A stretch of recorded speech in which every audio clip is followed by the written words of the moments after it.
Okay, good morning. Here it is, Friday morning, the 14th of August. It is just after 11. There is a van parked out there.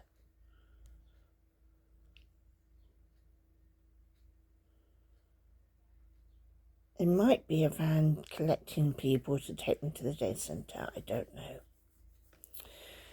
Slightly different position today, just because I'm feeling, I don't know why I'm so tired, but I am. You can see it up here. Look at that. Champ. That is a top that Ian bought for grandson. A little bit big for him yet, but the child will grow into it. And then he insists on leaving his coat and his high vis out. Year in, year out. Wherever we have lived, his coat is always out. Don't ask me. I don't know.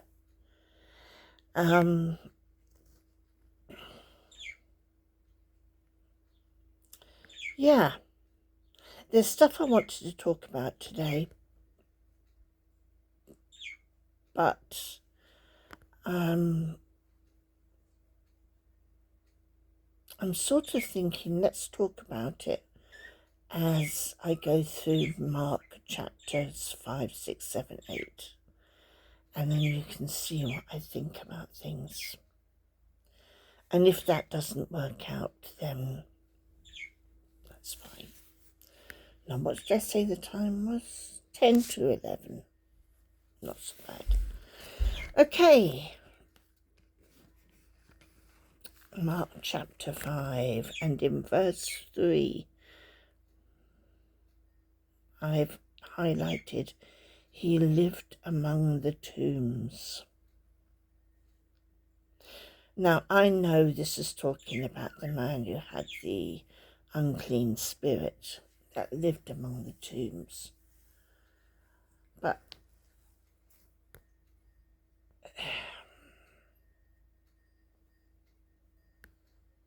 it could be said about us. I'm just looking at that van. It could be said about us too, that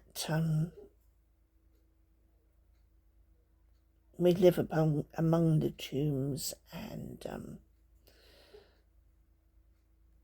the dead things of life.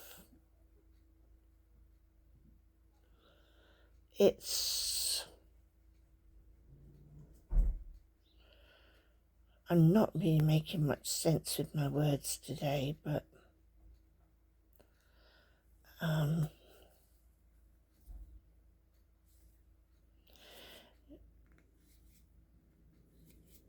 you're living among the tombs, you're living among dead things, so you could be living amongst, I don't know, smoking, drinking, other addiction, social media sort of competition, if you like.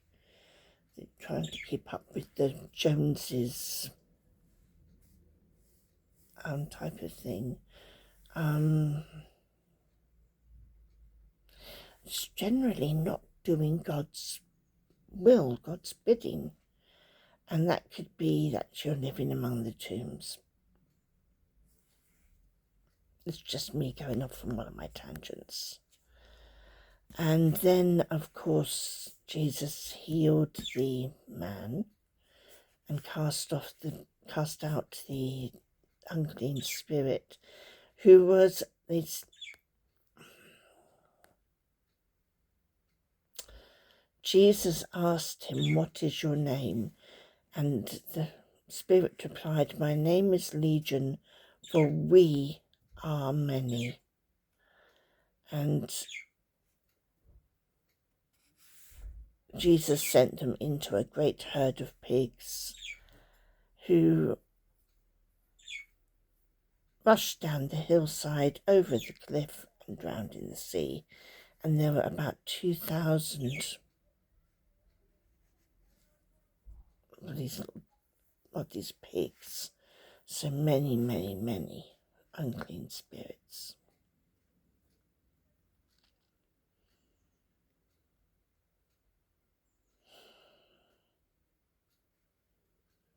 A little bit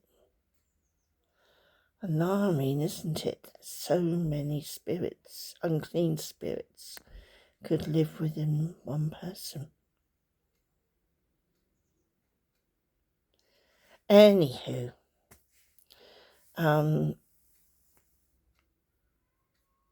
he was going to, the people were begging him to leave, and the man who had been healed of the unclean spirits was begging that he could go.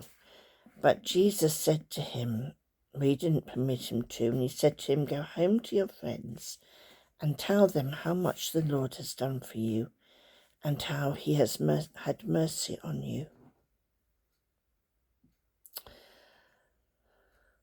Now, he doesn't call everybody to be a missionary out in Africa, India, China. Where else do they go?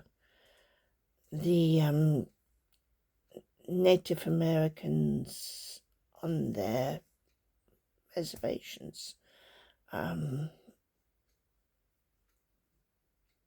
my goodness, just about everywhere. He doesn't send you out to be a missionary in that way. But he does sort of send you out to be a missionary in that you go home to your friends and tell them how much the Lord has done for you and how he has had mercy on you and what other things he has done, so it is very much that when you leave your house, your dwelling, that you are on the mission field.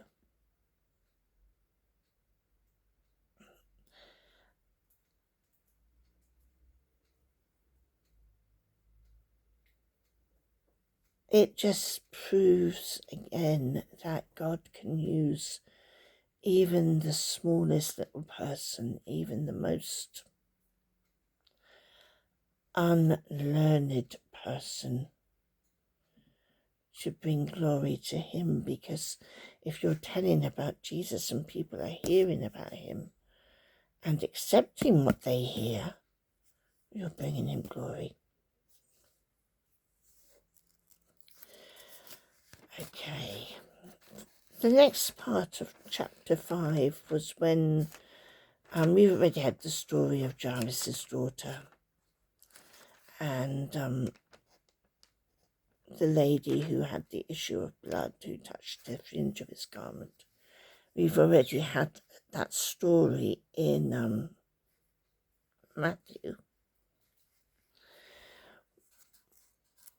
What I've highlighted here, though,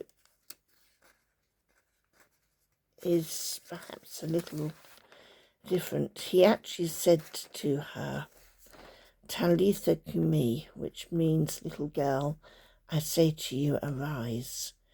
And immediately the girl got up and began walking, for she was 12 years of age. And they were immediately overcome with amazement. Now,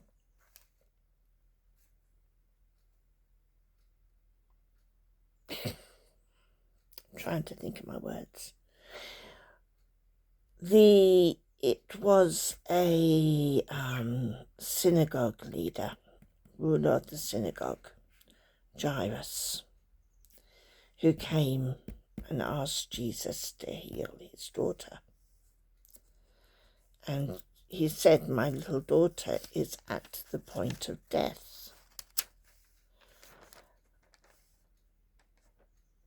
And then, of course, he got stopped because of the women with the blood stopping him. And then he got there and they said, oh, the child is dead. But he says the child is not dead, but sleeping. And he went in there and spoke to her, and she got up. She wasn't dead. Immediately overcome with amazement, they must have known he was going to do something. Be amazed. Well, to me, if you're amazed by something, I wasn't necessarily expecting it. If I'm amazed by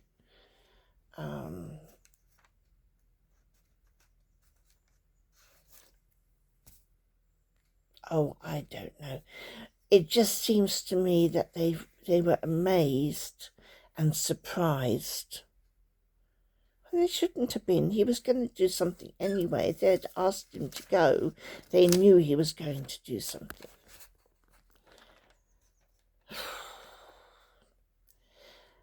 Okay, chapter 6, when Jesus was rejected in Nazareth. And he said, "Is not this the carpenter, the son of Mary, and brother of James and Joseph and Judas and Simon? And are not his sisters here with us?"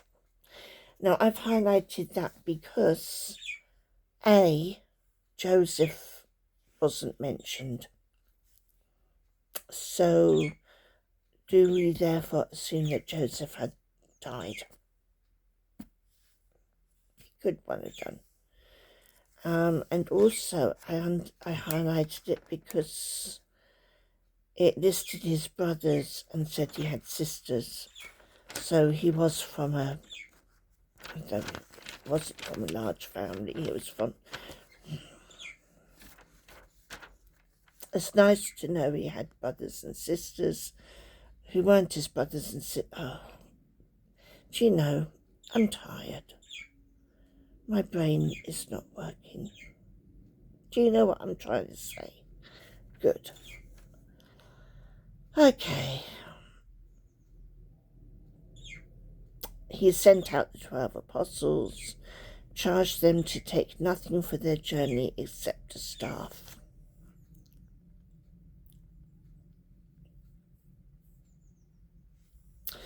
That has spoken to me particularly because I had ideas of something that I was going to do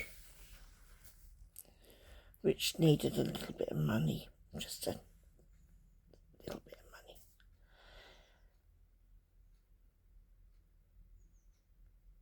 And the Avon money, if I had got any, would go towards that ministry. And I've prayed over it and said, look, you know, if you want me to do this, you know, the money will all go back to you.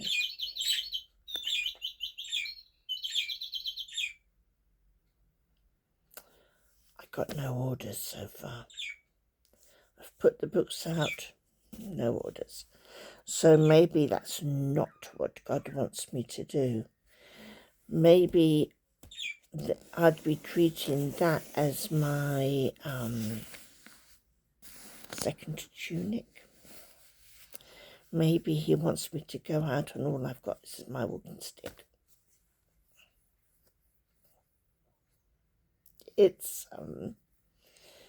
something I've got to pray about more. Maybe he doesn't actually want me to do what I was doing. My hair got so wet this morning from sweat. Anyway, Herod. Strange geezer.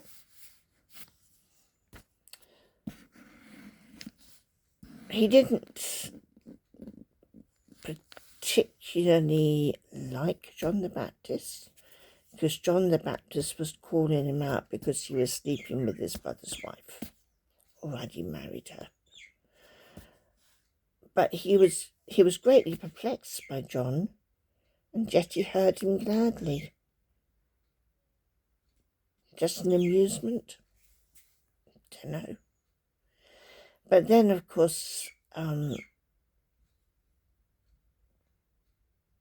Herodias' daughter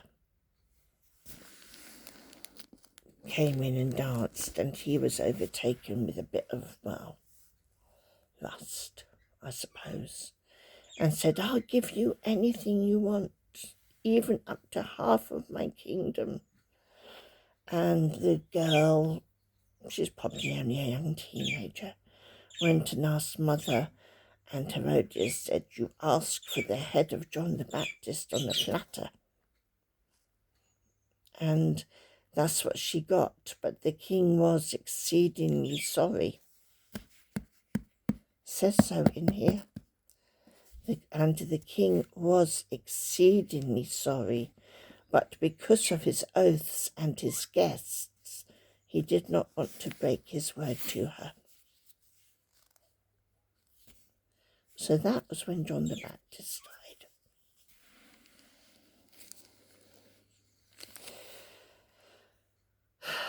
The apostles returned. The apostles, it says here the apostles, I prefer to call them disciples. They returned to Jesus after they were sent out, and Jesus told them, come away by yourselves to a desolate place and rest a while.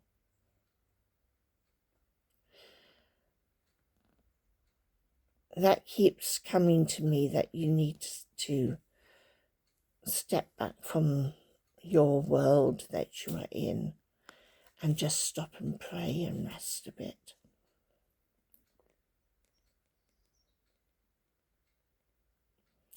And he had compassion on the crowds.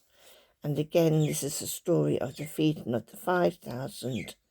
He looked up to heaven and said a blessing, broke the loaves, and then gave it to the disciples to distribute. And then he said another blessing over the fish, and he did the same. Afterwards, of course, he went up on the mountain to pray on his own in a remote place.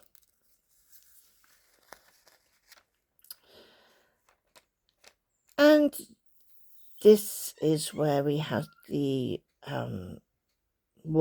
Jesus walking on the water. And it says he meant to pass by them. Why? But when they saw him walking on the sea, they thought it was a ghost and cried out, for they all saw him and were terrified. But immediately he spoke to them and said, take heart. Take heart. That's mentioned in another gospel now. It is I. Do not be afraid. And he got into the boat with them, and the wind ceased, and they were utterly astounded.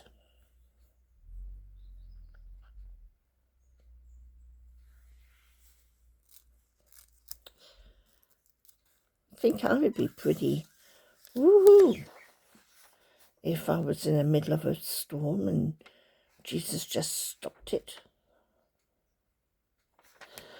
Right, chapter 7. We're halfway there.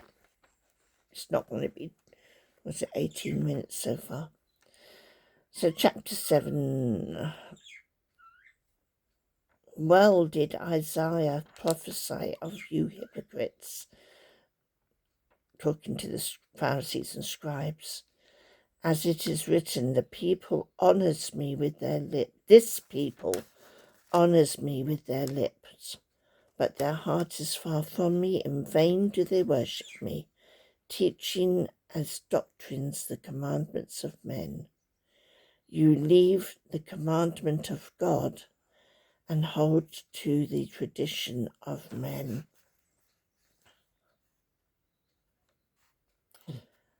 I think, actually, that's pretty straightforward what I was going to say about that. You know, God's way is so different from man's way.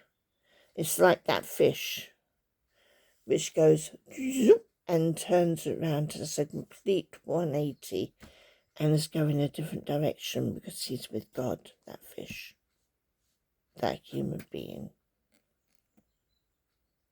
they're different. So you need to stop holding on to the things that men do and really follow the commandment of God. And again, they have the passage about the things that come out of a person are what defile them.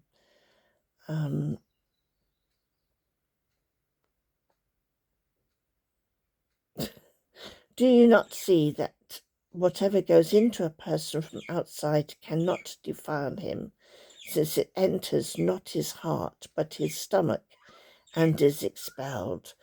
And Mark has said, thus he declared all foods clean.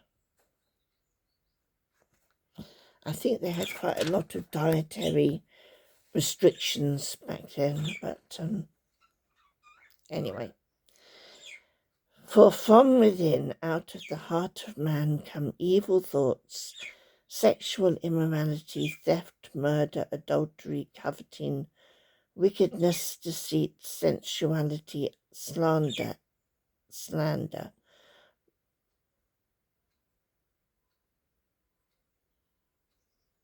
I think I said that twice. Coveting, wickedness, deceit, sensuality, envy, slander, pride, foolishness. All of these evil things come from within, and they defile a person.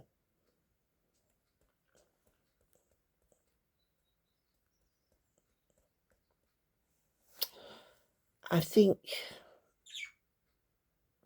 we have to mind what goes in our eye holes. We have to mind what goes into our ears, what we hear. And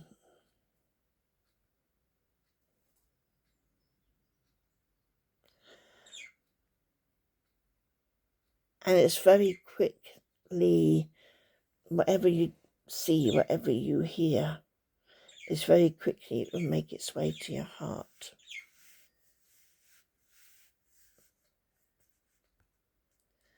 I don't know all the innards, but say you're continually watching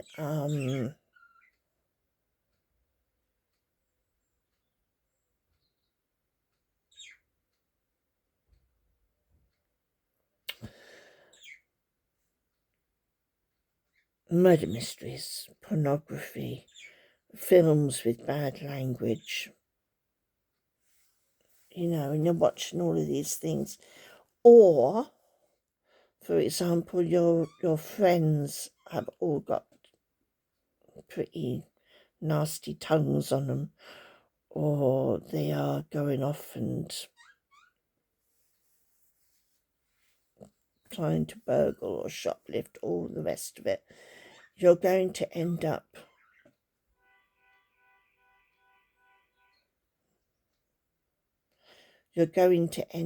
like reflecting what you've been around, what you've had in your mind, your soul, your heart. You're going to reflect it.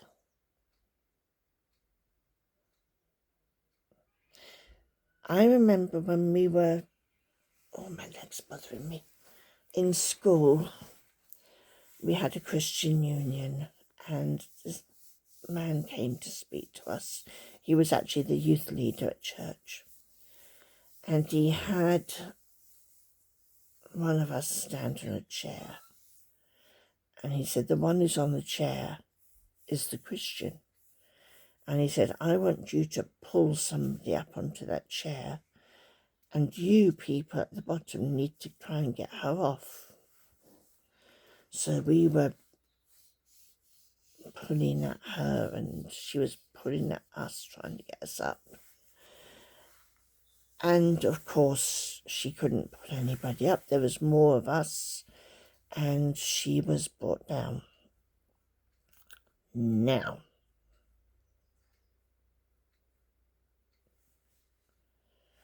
as I said, she was on the chair. She was meant to be the Christian, but she couldn't she couldn't pull anybody up to be a Christian with her.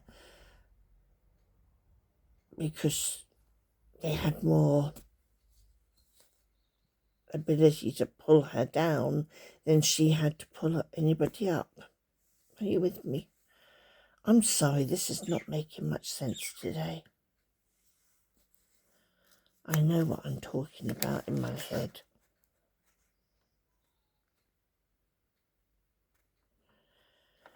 Okay.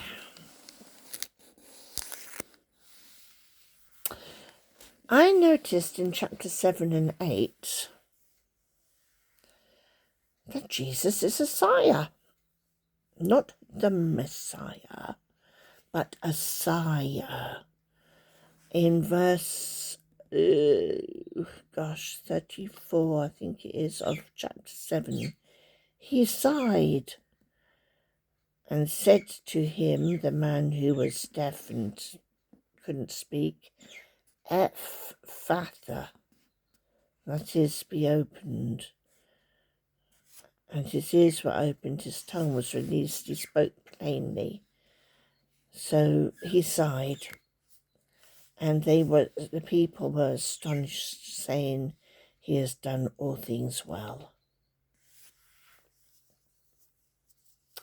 And then we have the feeding of the 4,000, and again he had compassion on the crowd. He gave thanks and blessed the food, and then it was multiplied. And the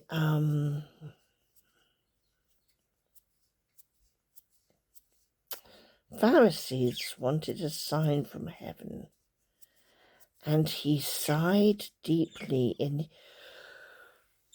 oh my goodness, stop it. Jesus sighed deeply in his spirit and said, why does this generation seek a sign? Truly I say to you, no sign will be given to this generation. And he left them, got into the boat again, and went to the other side. He'd given so many signs, if you like, but all the healings and the feedings of the 5,000 and the 4,000, and why do they need more signs?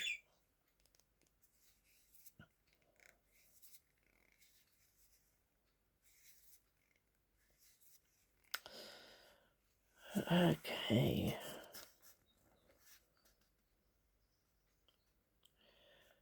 We have here a blind man at Bethsaida, but he took him by the hand and led him out of the village. I know what I was going to say about this.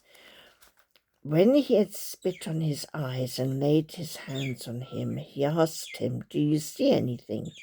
And he looked up and said, I see people, but they look like trees walking. Then Jesus laid his hands on his eyes again, and he opened his eyes. His sight was restored, and he saw everything clearly. And Jesus sent him to his home, saying, do not even enter the village. Reason I flagged this one up to myself is that Jesus had to repeat it. He did, he touched the man's eyes and his vision wasn't totally clear. He had to do it again. Now, February 2025, I fell dramatically. 2 ribs broken, 1 shoulder here dislocated and broken. Obviously I did it at work, and anyway, I had physio and I was this, that and the other, but my shoulder would not heal. And I went to an evening service, and it was actually the man who just got married, and he has gone up to the front of the church and he said somebody needs healing for their arm. I'm being told stretch your arm out. Well, arms are, in my head, arm isn't shoulder. So I was miffed. You know, you're not healing me, you're not healing me. What's wrong, you know? So anyhow, I went up to the man afterwards. Let's call him Ray. We haven't got a Ray in church. And I said, Ray, I'm really cross. And he said, why? I said, because you said arm, and my shoulder is the problem, not my arm. He said, well, God thinks that shoulders are part of arms. It's for you. Put your arm out. Put my arm out. He says, now lift it higher. Well, I couldn't. I could lift my arm up to like that level. And he put his hands on me and he prayed and he says, now do it again. And I could get a little further. He said, that's not good enough. And then he said, yes, the word is release. Release. So he put his hand on me again and then, boing, up it sprung. And I could give thanks, and even now, up and down, I'm fine.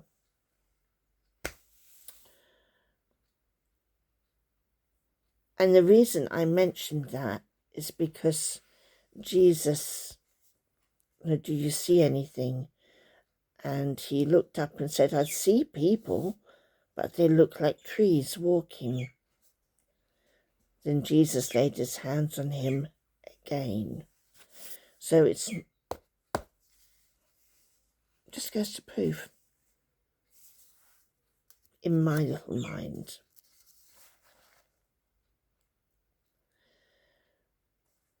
we have the same passage, basically, about who do people say that I am. And they told him John the Baptist, and others say Elijah, and others one of the prophets. And he asked them, but who do you say that I am? And Peter answered him, you are the Christ. So that was on. And then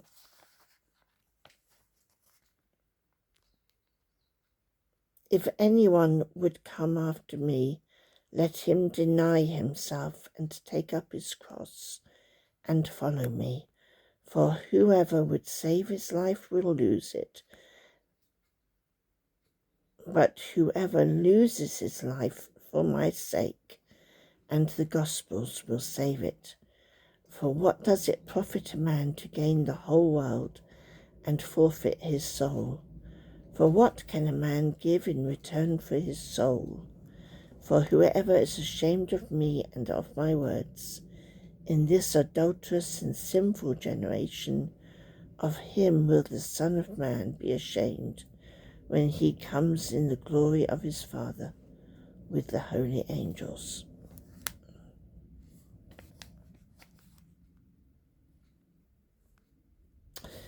We've had a sermon around this, and verse 29, when Jesus says, who do you say that I am?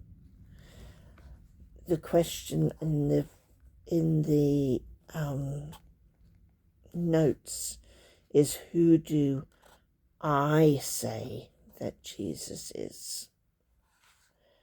And our eternal destiny, my eternal destiny, hangs on my answer to this question.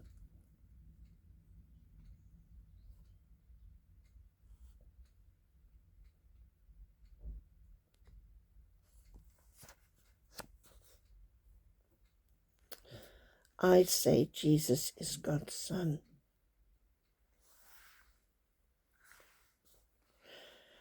I say he is my Saviour. He's my best friend.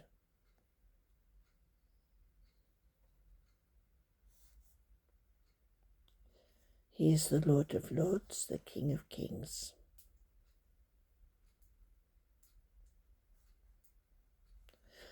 And I just pray that my whole life reflects him.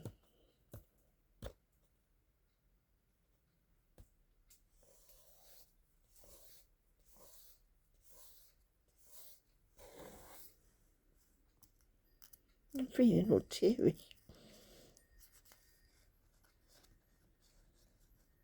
I just want to see him. I don't mean I want to die, because there's more to do. I'm not desperate to die or anything, but I want to see Jesus.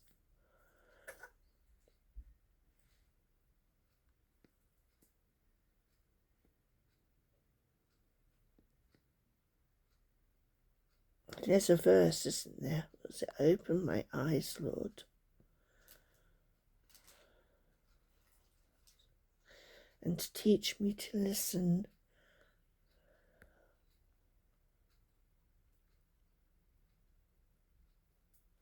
I can't remember all the words that have come to me. But the last line is, open my eyes, Lord, I want to see Jesus.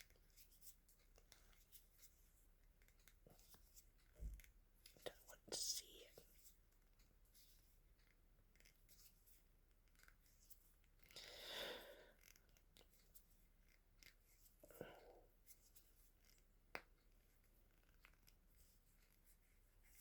I want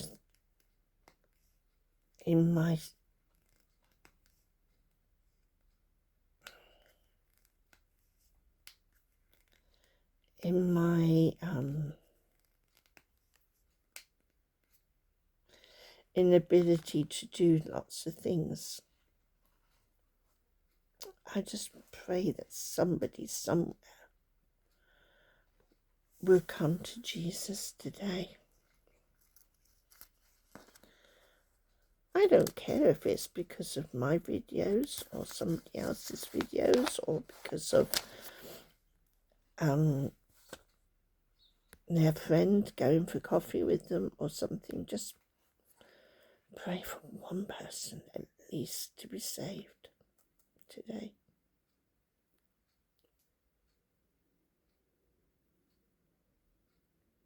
There's no feeling like it. And I am going to sign off now because, well, I've been going on quite long enough. And I am starting to feel quite emotional, and I've got to hold myself together a bit because I'm going out to lunch. I was meant to be going with two Christian friends, but one of them's poorly, so it's just me and one of my friends. So, yeah, that's that.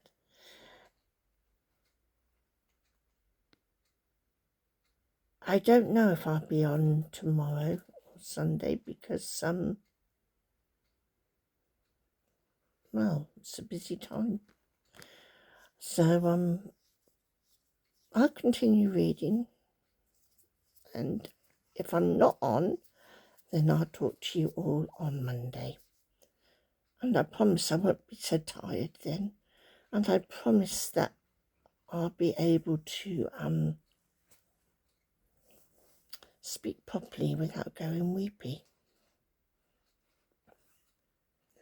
Okay, I'll talk to you Monday, or maybe tomorrow morning. Let's see. Take care. Love you all.